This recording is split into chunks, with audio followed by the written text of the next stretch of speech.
bienvenue à l'émission L'artiste entrepreneur. Amené à travailler par projet, l'artiste d'aujourd'hui adopte de plus en plus souvent des modes de fonctionnement proches de l'entrepreneur. Dans le cadre de cette nouvelle série, je vais démystifier avec vous cette réalité. Je rencontre aujourd'hui Marie-Chantal Lachance, copropriétaire de Saute aux yeux. Suivez-moi à son atelier.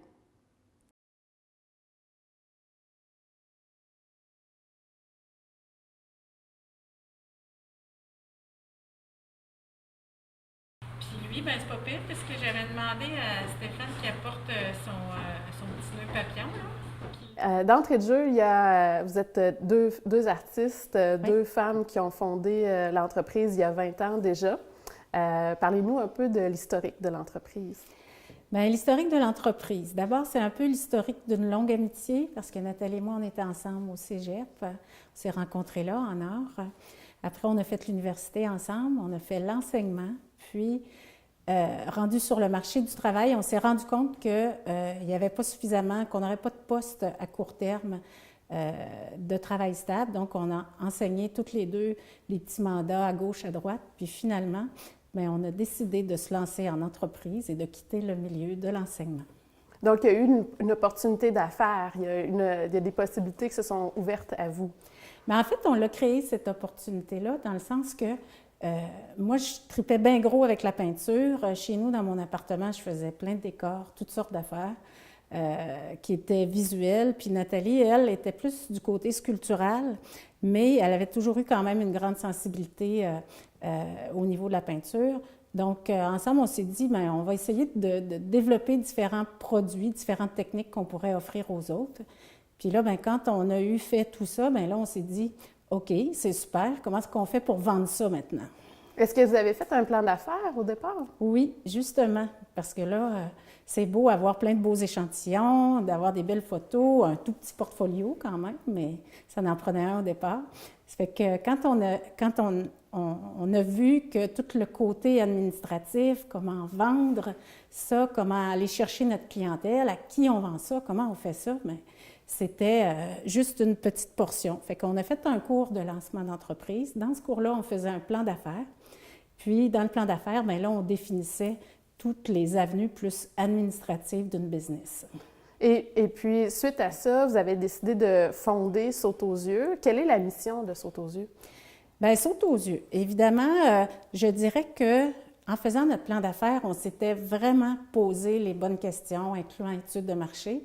Il y a 20 ans, il n'y en avait pas beaucoup qui faisaient de la peinture murale. Au niveau décoration intérieure, c'était très tendance. Donc, on a commencé à développer le résidentiel.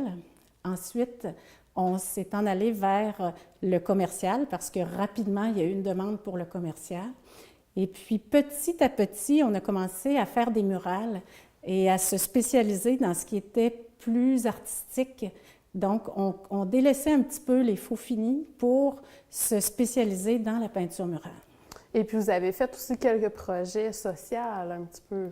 Oui, mais ça a été plus tard, je dirais, parce qu'en cours de route, quand on a eu quelques années d'expérience dans le niveau résidentiel commercial, on a eu un premier projet au Québec qui était de peinture murale extérieure, qui était la fresque des Québécois, qui avait été initiée par la Commission de la capitale nationale du Québec. Avec Cité Création? Oui, c'est ça. Cité Création avait fait appel, en fait, la Commission avait fait appel à Cité Création pour venir peindre le premier projet en trompe-l'œil, donc le plus grand trompe-l'œil architectural au Québec pour le 400e anniversaire de Québec.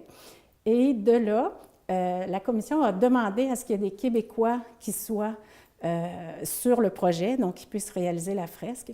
Et comme on a eu une super bonne relation avec les peintres là-bas, bien, on a décidé de s'associer avec eux ensemble d'un commun accord. Et là, on a développé le côté plus public. Ensemble, on a réalisé une 60aine de fresques au Québec. Donc, ça a été le lancement vraiment de l'entreprise à ce moment-là. Ça a été vraiment ce qui vous a propulsé. Bien, oui, ça nous a propulsé, ça nous a fait connaître davantage parce que comme on est en extérieur, bien, par exemple, au pied de la fresque des Québécois, il peut y avoir jusqu'à 2 millions de personnes annuellement. Donc, c'est sûr que notre travail se fait connaître davantage au niveau extérieur, mais on avait déjà beaucoup développé au niveau commercial, entre autres, avec les ameublements Tanguay, les restaurants Piazzetta. On avait déjà travaillé partout à travers le Québec avant de s'associer avec Cité Création, mais ça a été une expérience extraordinaire, le travail, évidemment, avec eux, tout qu'un apprentissage, parfois en France, parfois ici, donc c'était vraiment une très, très belle collaboration pendant une quinzaine d'années. Quel type de thématique vous abordez dans vos fresques? Les thématiques, en fait, généralement, c'est toujours identitaire. Parfois, ça va être plus historique parce que les gens peuvent nous demander un trompe-l'œil. Ils aiment beaucoup l'aspect trompe-l'œil. Par contre, parfois, au contraire, nos clients ou les gens avec qui ils s'associent pour mettre en place le projet vont préférer travailler avec des thématiques plus contemporaines, même au niveau du traitement plastique de l'œuvre. Donc, à ce moment-là, on va aller chercher des éléments identitaires qui ne seront pas nécessairement historiques, mais qui viennent caractériser, marquer le milieu, faire ressortir les valeurs du milieu. Donc, souvent, on reconnaît, soit au niveau des sports, au niveau des éléments de la faune et de la flore, il y a plusieurs éléments qu'on peut situer la fresque dans le temps, dans l'époque. Oui, bien, d'ailleurs, une fresque qui est faite dans un endroit ne pourrait pas être décrochée comme un tableau puis mise ailleurs. Parce que c'est sûr que dans la création, dans la conception de l'œuvre, on tient compte évidemment de tous les éléments qui entourent l'œuvre, du point de vue d'où on va la regarder, mais aussi de tout ce qui est représentatif du milieu.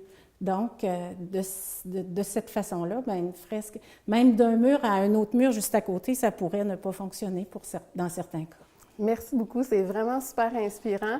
On va en apprendre davantage avec la suite pour l'arrière-scène de Saute aux yeux. Merci.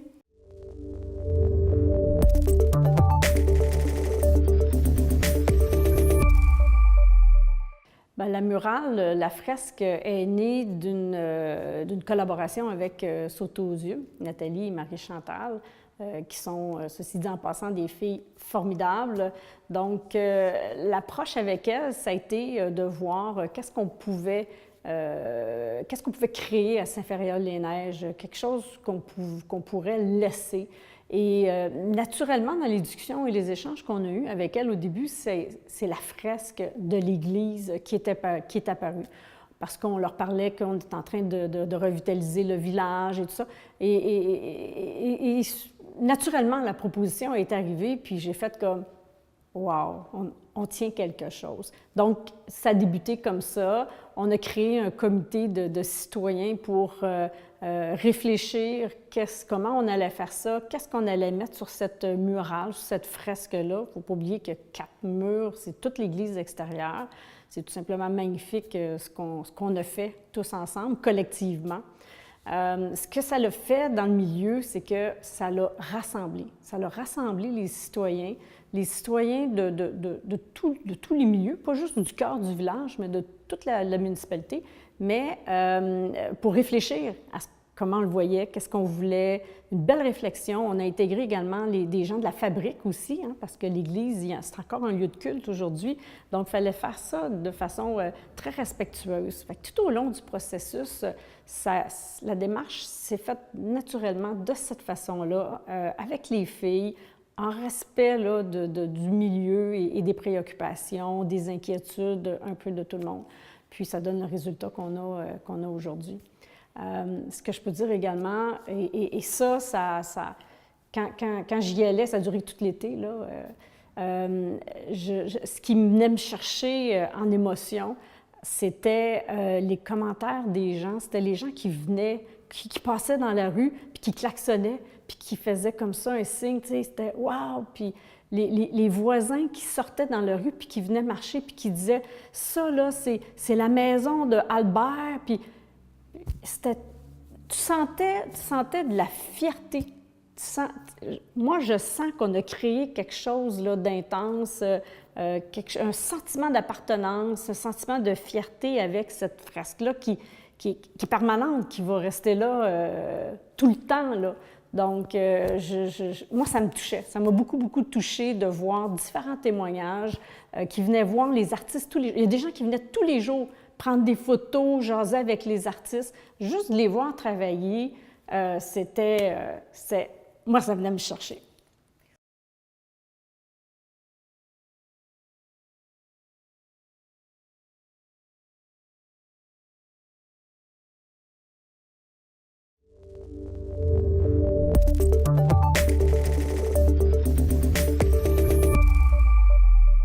Parlons entrepreneuriat. Souvent, on parle moins de l'arrière-scène d'une entreprise culturelle. Alors, j'aimerais ça vous entendre sur le rôle de chacune de vous deux, de Nathalie et toi, au sein de l'entreprise Saute aux yeux. Bien, en fait, au début, on faisait à peu près toutes les tâches qui se pouvaient. Puis à un moment donné, on s'est rendu compte, quand on était les deux à faire la même tâche, que là, ça pouvait être source de conflit. Alors, naturellement, avec le meilleur de nos qualités, il y en a une qui est allée davantage vers le côté préparation, production, conception, recherche, je dirais, dans sa nature. Évidemment, c'était Nathalie. Puis moi, ben, j'étais plus du côté, je dirais, plus gestion, administration, préparation, devis, soumission, puis tout ça. Mais quand même, petit à petit, évidemment, on était une équipe de 2 au départ, il fallait quand même qu'on soit toutes les deux sur le pinceau, toutes les deux dans la préparation de tous les éléments. Mais petit à petit, donc, on s'est vraiment séparés, puis là, on a chacune de nos tâches, donc, dans le développement d'un projet. Est-ce que vous faites des formations pour développer vos compétences? Oui, on fait des formations, mais en fait, le métier de peintre muraliste, c'est un métier qui s'apprend vraiment en le faisant, un peu comme un métier de la construction. Dans la construction, il y a une école pour l'apprendre, puis après ça, pendant plusieurs années, il y a le maître et l'apprenti. Nous, il y a principalement le maître et l'apprenti, et on a eu des associés français qui nous ont enseigné le métier, et petit à petit, c'est nous qui formons au fur et à mesure les gens, les nouvelles personnes avec qui on travaille. Mais on a des personnes qui sont avec nous depuis 15 ans, donc évidemment, ça fait en sorte qu'on s'échange nos savoirs. Est-ce que vous vous décrivez plus comme des artistes en art visuel ou en métier d'art? Bien, en fait, pour la plupart des gens, les gens nous perçoivent comme étant des artistes. Évidemment, ils me disent de toute évidence, quand tu sais peindre, quand on peut reconnaître un sujet, tu es un artiste. Mais dans le fond, nous, on fonctionne par commande. Même si on démarche pour proposer un projet à quelqu'un, on va travailler avec un comité qui va nous permettre de définir le contenu d'une fresque, parce que plutôt on parlait d'aspect identitaire. Donc cet aspect identitaire-là, nous, on ne peut pas le définir par nous-mêmes, il faut que ce soit les gens du milieu qui se révèlent à nous. Et donc, ça veut dire qu'à chaque fois, il y a des comités de travail. Les décisions, vous ne les prenez pas toujours vous autres-mêmes. Il faut vraiment y aller en concertation avec la communauté, avec votre client, dans le fond. Exactement. Donc, nous, on répond à des commandes, comme je disais, à ce comité-là qui nous définit le contenu. Et nous, c'est plus au niveau décisionnel, au niveau artistique, comment l'intégrer au concept artistique qu'on prend la décision. Et donc, dans cette façon-là, on fait valoir tout notre savoir-faire artistique, alors que ceux qui travaillent, qui nous passent commande, eux, nous font valoir ce qu'ils sont plus au niveau identitaire. Donc, forcément, qu'on devient davantage de l'ordre de l'artisan qui lui répond à cette commande-là. Et est-ce que vous avez à faire des devis, beaucoup de soumissions pour faire du développement de marché, pour aller chercher des nouveaux clients? On en fait énormément. D'abord, quand on fait un projet, quand on est rendu à peindre le projet, les gens nous disent « Ah, vous commencez votre projet ». Mais en réalité, quand on est rendu à peindre un projet sur le mur, où on va le peindre si c'est en extérieur, il nous reste à peu près 20 à 25 du travail de fait. C'est comme un iceberg. Donc, tout ce qui est en dessous de l'eau, ce qu'on ne voit pas, qui est avant le pinceau, c'est majeur. C'est-à-dire qu'il faut évidemment créer des opportunités, rencontrer les clients, faire du démarchage, proposer des concepts, préparer des visuels. Pour préparer les visuels, il faut avoir fait des recherches en amont. Une fois que ces recherches-là sont faites, là, le client accepte d'y aller. Il faut établir des contrats sur une durée de 10, 15, 20 ans selon les différentes ententes. Il faut s'assurer qu'on puisse, que nos droits d'auteur, en fait, soient respectés. Il faut établir avec les clients comment on va être payé à travers le temps, parce que comme dans le milieu de la construction, on ne pourrait pas être payé seulement à la fin. Donc, c'est toutes des Des notions importantes là, que vous avez à faire face dans la gestion de l'entreprise. Est-ce que, pour les droits d'auteur, Oui. qu'est-ce qui arrive? Est-ce que le client peut réutiliser? Comment ça se fonctionne, les droits d'utilisation à l'image? Bien, en fait, les créateurs ont les droits universels. C'est imprescriptible. Ils vont toujours rester la propriété des créateurs. Par contre, les créateurs peuvent céder leurs droits ou donner les droits à leurs clients ou à qui le veulent pour qu'ils puissent l'utiliser. Nous, on a des barèmes quand même très importants. Les gens ne pourraient pas utiliser juste une partie de la fresque, la sortir de son contexte, puis lui faire dire autre chose que ce qu'elle dit vraiment dans la fresque. Il ne pourrait pas prendre un personnage, par exemple, public qu'on va immortaliser, puis l'utiliser pour lui faire dire des choses qui n'ont pas rapport à la fresque. Donc, c'est tous des éléments qui doivent être clairement définis avec le client pour qu'il sache jusqu'où il peut l'utiliser. Donc, il peut l'utiliser pour sa promotion, il peut l'utiliser pour la vente, mais nous, on souhaite que ce soit l'œuvre dans son entièreté qui soit utilisée et non seulement juste des détails.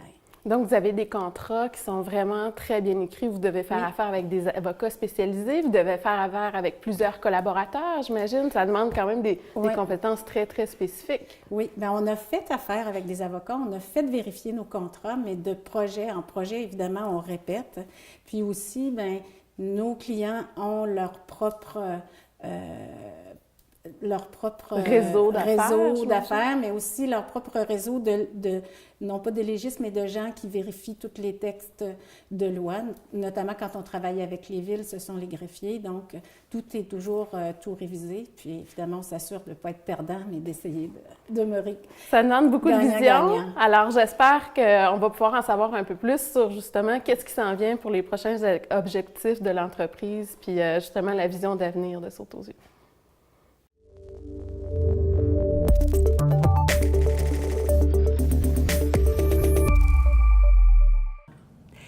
Le Conseil des métiers d'art a pour mission de représenter les artisans pour les aider à vivre le mieux possible de leur art. Donc, on offre à ce sujet-là plusieurs services, dont des services de formation, que ce soit pour la gestion de leur carrière, la gestion de leur entreprise, pour le développement de certaines techniques ou d'expertise particulières. On va aussi les aider à la diffusion de leurs œuvres ou de leurs productions par des salons, entre autres. Donc, c'est le Conseil des métiers d'art qui organise et gère le Salon des métiers d'art de Montréal, Plein Art Québec, qui est le Salon de Québec. Et depuis à peu près c'est la 3e année qui s'en vient bientôt, et Maestria, qui est un salon, les rendez-vous des métiers d'art, de l'architecture et du patrimoine. Il y a d'autres services aussi pour la diffusion, dont les boutiques. On a 2 boutiques que le Conseil des métiers d'art gère, donc une à Montréal sur la rue Saint-Paul et une ici à Québec, dans la place Royale, ici à Québec. Saute aux yeux, les 2 entrepreneurs, Marie-Chantal Lachance et Nathalie Lessard, ont assisté au premier événement que le Conseil a fait pour réunir les artisans métiers d'art liés à l'architecture et au patrimoine. C'était un événement en 2012, qui avait lieu au domaine Cataraqui, qui était pour finalement lancer un peu cette nouvelle clientèle-là du Conseil des métiers d'art, c'est-à-dire de représenter aussi ces artisans-là qui sont souvent le plus oubliés, qu'on connaît moins aussi, et qui avaient besoin aussi d'être représentés par le Conseil des métiers d'art, en fait. Donc, elles ont répondu à cet appel-là et elles avaient déjà, quand je les ai rencontrées, elles avaient déjà des besoins d'ailleurs pour être représentées et avoir une meilleure visibilité aussi de leur travail dans leur domaine, dans le fond d'architecture, là. Tout le travail de Saute aux yeux est un travail d'abord de très grande qualité. Ce que je trouve dans leur intervention, c'est qu'il y a une espèce de médiation qui va se créer autour de leur projet. Moi, je suis originaire de Neuville et elles ont dernièrement d'ailleurs fait une fresque sur l'église, à un mur de l'église de Neuville. Et ça a créé toute une cohésion, je dirais, à travers le village parce que les gens voulaient que ce soit bien interprété leur histoire, d'où venait dans le fond le village de Neuville, mais aussi les personnages importants. Donc, il y a toute une cohésion qui se crée aussi autour de leur projet. C'est des filles qui sont très avant-gardistes aussi, qui vont beaucoup au-devant des projets, donc aller créer des projets et non pas juste attendre de répondre à des demandes. Donc, c'est une entreprise très dynamique qu'on est très, très fiers d'avoir au Conseil des métiers d'art du Québec et qui soit aussi au niveau de la capitale nationale. C'est vraiment un atout, je trouve, pour la région ici.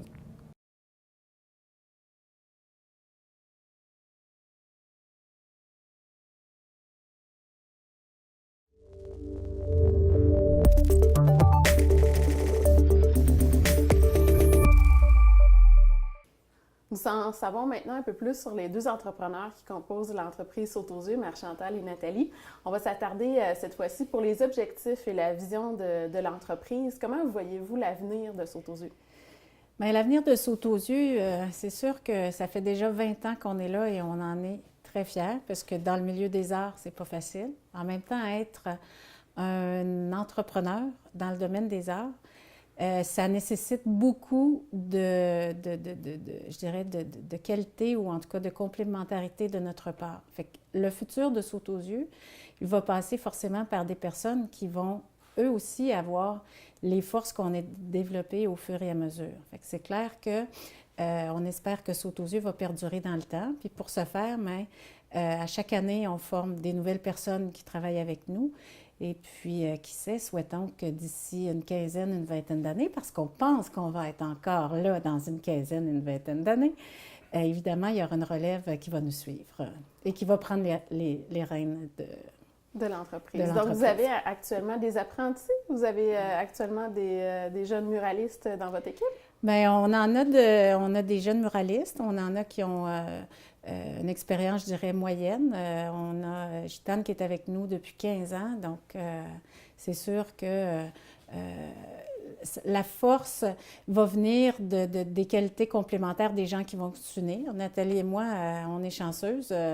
Il y en a qui disent qu'on est des âmes sœurs. En tout cas, en affaires, ça fonctionne super bien. En amitié aussi. Oui. Puis c'est nécessaire parce que aussi, bien, on sait pertinemment que les artistes, c'est pas toujours les meilleurs administrateurs.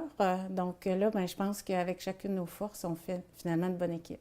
Donc, quels seraient vos objectifs à court, moyen, puis peut-être à long terme? À court terme, là, qu'est-ce qui s'en vient pour Saute aux yeux? Bien, on a des super beaux projets qui s'en viennent. On a des projets dans l'ensemble du Québec, autant au niveau résidentiel, commercial que public. On a des beaux projets dans le public.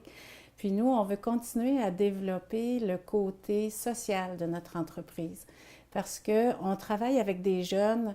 On a fait des super beaux projets qui engageaient le cœur principalement. Comme les par jeunes, exemple?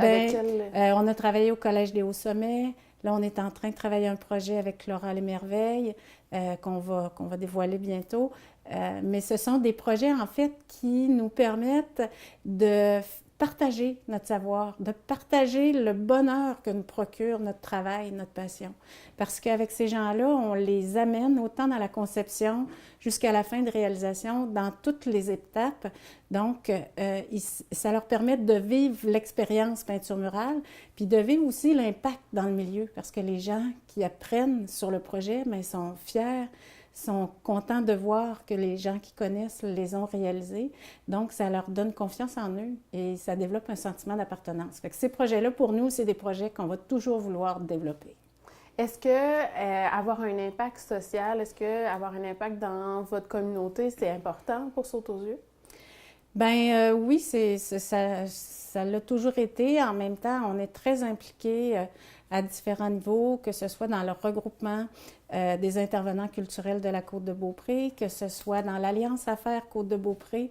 Pour nous, d'être connus auprès de nos gens, de développer notre marché, de les amener avec nous comme partenaires dans nos projets, Bien évidemment, ça a un impact dans le milieu parce qu'il n'y a pas juste ceux qui participent avec nous à la réalisation, mais il y a ceux qui les soutiennent financièrement, qui sont fiers de ces résultats-là, puis de s'y associer et d'utiliser les images pour promouvoir leurs propres valeurs à eux dans des projets sociaux. Donc, l'impact humain est très important. Donc, j'imagine que vous avez vraiment, au fil des années, depuis 20 ans, grandi en tant que femme aussi, en tant qu'entrepreneur. Ça vous a fait évoluer en tant que personne. Ah oui, oui, énormément. C'est sûr que quand on a commencé, on va toujours se souvenir que les gens se disaient bonne chance les filles, mais sincèrement, on verra ce que ça va donner. Puis avec le temps, on a gagné en confiance, ils ont vu nos projets, ils ont vu tranquillement l'impact que ça créait dans le milieu. Puis aujourd'hui, on est devenu confiante, sûre de nous, puis on sait qu'on va passer à travers le temps, puis qu'on va se rendre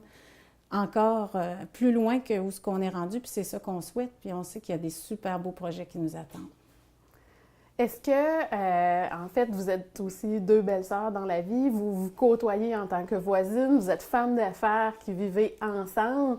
J'imagine que la relation, vous êtes complémentaires au sein de l'entreprise, j'imagine que la relation est très importante pour vous en tant que partenaire. Oui, moi je dirais que à la base, il faut qu'on s'entende bien à tout instant. Il faut qu'on travaille sur notre relationnel, pas juste pour les affaires.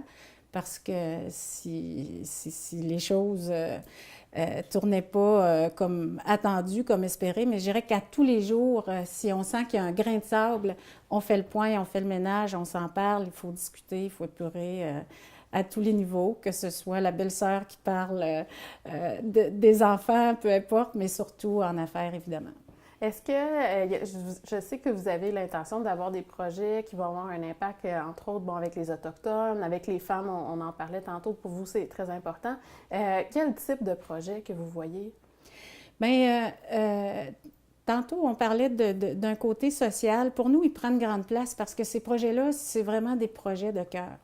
On aimerait ça, éventuellement, travailler sur la thématique des femmes parce qu'elle a été peu exploitée. Les Autochtones, on pense qu'il y a un merveilleux monde à raconter. C'est aussi la peinture murale, c'est l'occasion de créer des ponts entre des groupes de personnes, des ponts positifs, donc je pense qu'il faut les développer. Puis, ce serait bien aussi d'immortaliser des personnes qui sont reconnues, mais pas nécessairement parce qu'ils sont des rockstars ou des gens qui ont viré la planète à l'envers ou parce qu'ils sont les plus riches, mais au contraire, parce qu'ils ont aidé les gens dans leur milieu, comme des Gilles Kegel de ce monde ou des gens qui ont fait toute une différence pour des gens simples qui avaient besoin. Fait que c'est sûr que ça nous tient à cœur. Vous êtes deux femmes de cœur, deux entrepreneurs, vous inspirez, je suis certaine, plusieurs artistes qui vont développer leur entreprise grâce à ce que vous faites aujourd'hui maintenant. Merci beaucoup pour ce partage sincère. Bien, merci, ça a fait vraiment plaisir.